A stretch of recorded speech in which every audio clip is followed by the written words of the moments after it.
Garden রিচে বহুতল ভেঙে 11 জনের মৃত্যুর প্রতিবাদে মোমবাতি মিছিলে হাঁটলেন বিরোধী দলনেতা শুভেন্দু অধিকারী।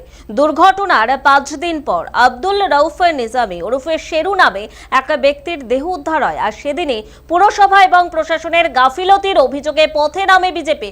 মিছিল থেকে মেয়র ফিরহাদ হাকিমের পদত্যাগের দাবি ওঠে। কিভাবে প্রশাসনের নজর এড়িয়ে বেআইনি নির্মাণ হলো তা নিয়েও প্রশ্ন তুলেছে বিজেপি।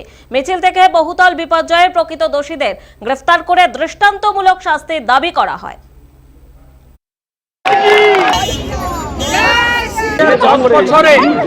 এর বাবা আর এর বেটা দুজন মিলে এখানে যত পুকুর ছিল, যত বানিয়েছে, এদের উপরে পড়ে না 5 কোটি টাকার গাড়ি চড়ে মারা গেল। गरीब लोग যাদের ভোটে এরা নেতা তাদেরকে মেরেছে।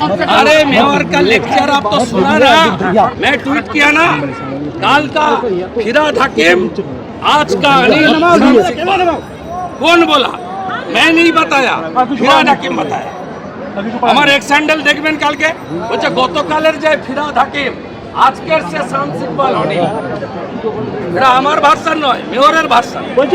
পুরা মিলা ভাগত, মিলা ভাগত, শুধু রুপিয়া, গরিবকে মারো আর রুপিয়া কামাও। আরটিআই করেছি, উত্তর দিলে ভালো, না দিলে ভালো। কেষ্টমণ্ডলের যাহা হইয়াছে, জ্যোতিপ্রিয় মল্লিকের যাহা হইয়াছে, শেখ শাহজাহানের যাহা হইয়াছে, শামস ইকবাল আর ববি হাকিমের তাহাই হইবে।